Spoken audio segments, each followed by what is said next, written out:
Hello, everybody, and welcome to BC Buckets. I'm Matthew Brune, and joining me once again is Colin Mitchell. Colin, today we got the Kentucky boys to talk about in this versus. We got Rob Dillingham and Reed Sheppard, two freshmen at Kentucky, both came off the bench. Reed Sheppard, Rob Dillingham was the SEC sixth man of the year. Reed Sheppard, I believe, did start games, but mostly came off the bench. It was such a mess for Kentucky this year, where they had an incredibly talented team and Did nothing with Cal it. just lost because Oakland played a zone and had a guy that hit 6 or 8 threes, whatever it was. Shout out Oakland.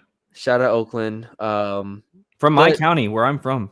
Yeah, Oakland, Michigan. Oakland County, not Oakland, Michigan. California. It's Oakland County, not a city. Okay, Oakland County, not in Michigan. So who knew? But Rob Dillingham, Reed Sheppard. We didn't talk about this beforehand, who we had. I think you said you had Rob above Reed? No, I just said I had Rob above Topich. Oh, okay.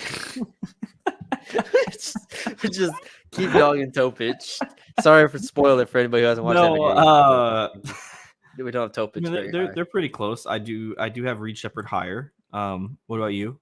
I have Reed one spot higher right now, which could turn into a couple spots higher. But like Rob, okay, here's how I want to start this.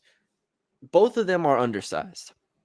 Both of them are fairly small. 6'2" for Reed Sheppard, 6'1" with Rob Dillingham. Both we play with shoes here. They're 6'3". Okay, sure.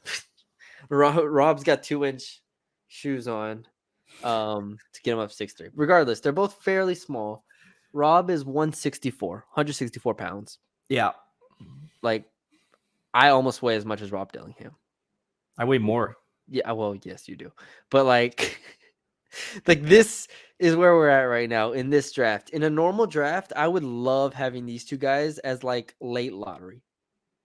I would love them both at like 10 in usual drafts and like 8 in normal drafts. But in this draft, because it is quote unquote a bad draft, we have to ask ourselves, are they going to be top 5 picks? Now, Reed Sheppard should be drafted higher than Dillingham, but that's not what we go off, right? We watch the tape, we get our stuff, and we figure out who we like better. We both like Reed Sheppard better. I'm slowly getting lower on Rob Dillingham than I want to. I covered LSU, I covered the SEC, and Rob Dillingham is so freaking fun to watch. And like in person, I saw he had 21-point half against LSU, and I can't get that out of my mind. But as the process continues, I just struggle to see a ceiling that's high enough for Rob Dillingham to put him over Reed Sheppard. Not only that, in that same LSU game, he's the reason they lost the game because he went too early. Because he didn't. It was a defensive player. He didn't contest. Oh, that 3. Yeah. Okay. Yeah, the 3. That's what it was. Or the box out. That's what it was. That's what it was. That's what it was. Yeah. They got it. Yeah. Let me tell you, that happens a lot with my boy Rob Dillingham. So I don't know how we can.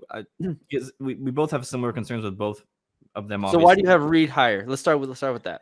Listen, if Reed was 6'6", we would be talking about him like he is the second coming of Jesus Christ. I mean, this dude. Yeah. I mean, actually, like, if any prospect that was 6'6" came into the draft shooting 48% from the field, and then I have 53% from the field, 52%. Oh, I was looking at Rob. On my fault. It's okay. Yeah. 52% from 3 and 54% from the field, and 4 rebounds and 4.5 assists, 2.5 steals. Like, we're talking about a number 1 pick. Yeah. But he's unfortunately 6'3". With that being said, though, it is an elite shooting just prospect from him. I think we can talk about Rob Dillingham's scoring and his ability to be dynamic and all that stuff. Reed's not as dynamic, but there is one thing that Reed Sheppard will do in the NBA, and that is shoot 40% or more from 3. He will do that. Yeah, that's why I can see a path to starting for a long time in his career. Yeah. He is a little small. You think of all of these shooters in the NBA that are just there to shoot, and most of them are bigger than 6'2". Most of them Kyle Korver, go down the list of players. They're like 6'4", 6'5", 6'6", in that range. So the Sheppard concerns are valid in terms of he's not that big, but I think he has good range. He has a pretty quick release. And dude, just you can't ignore a dude that shoots 52% from three. Not only that, 70% true shooting percentage, 60% at the rim. God. Like, and not only that, like we talk about him being 6'2", but on defense, like he's giving you all of that 6'2" that he Yeah, possibly can. I mean, 2.5 steals per game, and he's not giving up like the only weakness is his size. He's gonna stay in front of you. He's gonna strip the ball away. He's gonna intercept passing lanes. But he's not 6'2", 6'3", 6'3" wingspan. Like that's the knock. Yeah. I will push back. I don't think he's a great like on ball defender. Compared to Rob, he's definitely amazing. Yeah. But like in theory, like he's still a little like can get blown by at times, get pushed around a little bit, but he makes up for it because he has incredible hands. Like he just gets his hand on everything. Like it's kind of the opposite of Stephon Castle, right? Stephon Castle, where like he stays in front of you, he hits you in the chest, like he's always moving his feet, but he doesn't get the steals. Sheppard might get beat, but then just like swipe at the ball and knock it out and get it, or he will force a jump ball. Like he averaged almost a block per game this year, and it's incredible. It's honestly I haven't seen anything like it. A player that is 6'2", that is not a great defender, but like they averages 2.5 steals and a block per game. So it's hard to weigh because I don't think he's going to be a great defender in the NBA. But like, there's a lot worse defenders that are getting heavy minutes in the NBA, and not a lot of them shoot 45+% from three. So if he comes in and shoots 40% plus from three, he's like immediately JJ Redick floor. I don't even have that as a comp. I just thought off the top of my head, like immediately he's JJ Redick. Yeah, and that's a freaking awesome starter for a long time. Yeah, not only that, like his floor is bench guard that gets like 15 minutes a game. Yeah, like he won't be out the league. He cannot be out the league because he's going to be the dude that's 38 years old and he's still getting minutes because he can shoot the ball. I mean, he's going to be Kyle Korver that's 6'2" in 13 years. So, on the other hand, Rob Dillingham is a more explosive player, right? He is better with the ball in his hands. That's where Reed has some questions in terms of self-creation. Rob does not have those questions. Rob Dillingham can get a bucket in the NBA, I think, like right now. Like he literally has the elevation. It's very and I don't have this as a comp, but it's obvious when you watch him. He's very Cam Thomas like in terms of he gets up for his jump shots. He can hit a little 1-2 cross, gets to the rim fairly well, and shot 44% from three on really pretty tough attempts. So that's what you're buying if you're buying Rob Dillingham, is like, oh, this dude's gonna score anywhere on the world. Yeah, you're buying the microwave. Yes. You're buying a guy that can go off at any given time. On top of his shooting, his float game is really good. Like in between game is elite. I mean, 50% of floaters, 50% out of the pick and roll on shooting, and not only that, I think an underrated part of his game is also his off ball shooting ability. I think he doesn't have to have the ball in his hands to score. Yeah. So it's also a decent playmaker. I mean, he's in his score first, but yeah, he's a score first guard. But like if he gets comfortable, I think he might have talked about this a bit because he really wants to go to the Spurs. But like, I think he like sees himself as a potential like point guard if he comes around and gets stronger. But I don't know if I see that per se. Off the bench, I would love him as a point guard. Yeah, like, guy come in off the bench, but we'll see. 52%, 52.5% at the rim, which is decent. He's so light, man. It's just hard to evaluate in terms of like looking for what he could be in 2-3 years, because like in theory he should be 20 pounds heavier in 2 years. And so if he's 20 pounds heavier, like maybe he is really, really comfortable finishing at the rim. Maybe he's really comfortable being a point guard off the bench, like a guy who's like a really dangerous combo guard. I have concerns because the more I think about his skill set, I just have concerns he's 6'1". Like he's shorter than Reed Sheppard. Yeah, I mean, when you start to look at guys like Reed Sheppard and Rob Dillingham and talking about if they're going to go top 5 or not, you have to think of what makes a player go top 5. I think Rob Dillingham could be like you said, a bucket getter in this league, but I think that's all he can be, like 6-man material. You know what I mean? Like I think that's all he can be. Whereas Reed Sheppard, yeah, he's 6'3", but I also think he can be a little bit more than that. Like he could be like a number 3, number 2 option, I think. And I'll tell you my comp later. I don't know about number 2. I'll tell you my comp later, and you'll Okay. you'll We'll see. You'll see the vision. We'll see. see the vision. But I think he's just a guy. Rob Dillingham's a guy that will get a bucket. That's what he'll be drafted for, and teams need that. But I don't think that warrants a person going top 5. Now, that's not to say that he's not more talented than some of the guys that might go higher than him, like a Ron Holland offensively, like a Ron Holland or somebody like that. But in terms of the floor for him, it's a lot lower because there are a lot of guys that can be dynamic scorers. And if that doesn't translate like we think it can, there's not a spot for him because he can't play defense. The biggest question marks for both of these players, Reed Sheppard. Well, here, what's your biggest concern for Reed Sheppard? For Reed Sheppard, I have... Because there's 2 things to me. I think it depends on what you think he'll be. If he's going to be an off-ball guy, I think the biggest thing would be roll, because I think that he's really small for a shooting guard. I just think 6'3" is really tough. And then defense, obviously, just because of his size. Yeah. But if you want to think of him as an on-ball guy, which I know a lot of people aren't, it's obviously going to be self-creation. He doesn't have a bag like Rob Dillingham. So those are my 2 real weaknesses. It's not really anything that's his fault. Most of it has to come down to size. Yeah, the handle is like good, but it's functional, right? It's not like it's a third ball handler, like exactly. Exactly. It's like I'm just thinking of players like it's kind of like Chris Middleton-esque in terms of like it's a functional handle. That'd be like a great comp if he was 6'6". But again, Middleton is 6'6". That's different. Yeah. For Dillingham, actually, I'll also say this about Reed Sheppard, because I look at the numbers and it's like he had a less than 20% usage percentage. Like that is, I think that's jarringly low. I definitely thought of that too, but I also thought of it as he doesn't really need the ball in his hands that much. You're right. Yeah. No, I mean for sure. So like one of my early like comps when I first started watching was like, this dude's Clay, but he's 6'2". So I mean, basically, just because he can, like, Clay could play defense. Obviously his height helped with all that, but like he doesn't need the ball in his hands. And also I think it's a product of just how dysfunctional that Kentucky team was. Yeah. And then Dillingham, clearly the weakness is defense. Oh yeah, and it's not even like it's he like might be the worst defender in this draft. Yes. And we haven't finished like every single aspect of our scouting.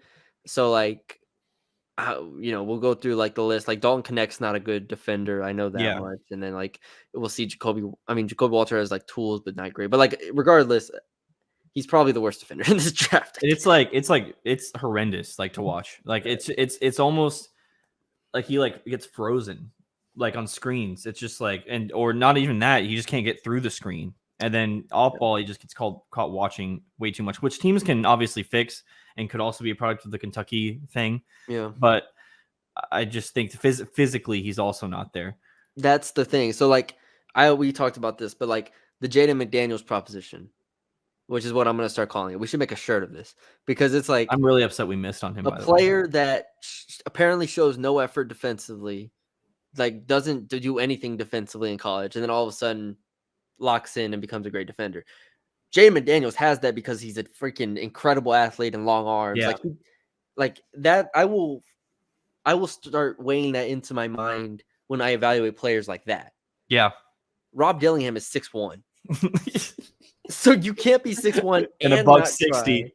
Yeah, a $160 and not try on defense and not be a good, like that. Just 0 boxes are checked defensively from Rob Dillingham.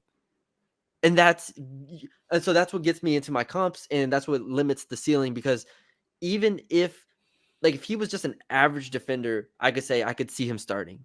But he is not an average defender at all. There's no way he starts on a playoff team like for multiple years. Like I can't see it. So my comps, Lou Williams, clearly. That's Yeah, that's the easiest one. That's the That's easiest who one. I had People as throw well. out Lou Williams, and I honestly can see it.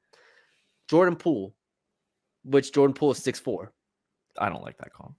Why? They're kind of similar. They kind of shoot. Maybe keep going. Keep Okay. going. Terry Rozier, 6'1" as well. Now Rozier, like I think Rozier is like that might be like we might be approaching the ceiling. I might be a little bit too far, but Ooh. I think one of my comps, ahead. Brandon Jennings, Bucks Brandon Okay. Jennings. Yeah. Like, Jennings was a point guard though. Like Jennings well, if could that's really that's the only thing. I mean, yeah, I mean he could pass, but he also was a score first. he was. He was. Do you have So any other comps? I had Lou Williams, and Brandon Jennings. I really Yeah. like the Brandon Jennings one, I so I like stuck with those that. two. Yeah, those two. So the reason why, and for both of these players, I have a question as we wrap it up, and we'll get to Reed's comps in a second. But like the only way this works out for Rob Dillingham to be a starter and potentially like a high end starter, because he's gonna have to be great if he's gonna be a starter, right? He's gonna have to be really good. And it's the Trae Young problem. You have to be Trae Young level good offensively in Yeah. order to be that bad defensively. That's how you have to have. Trae Young just averaged 26 and 11, and he might get traded.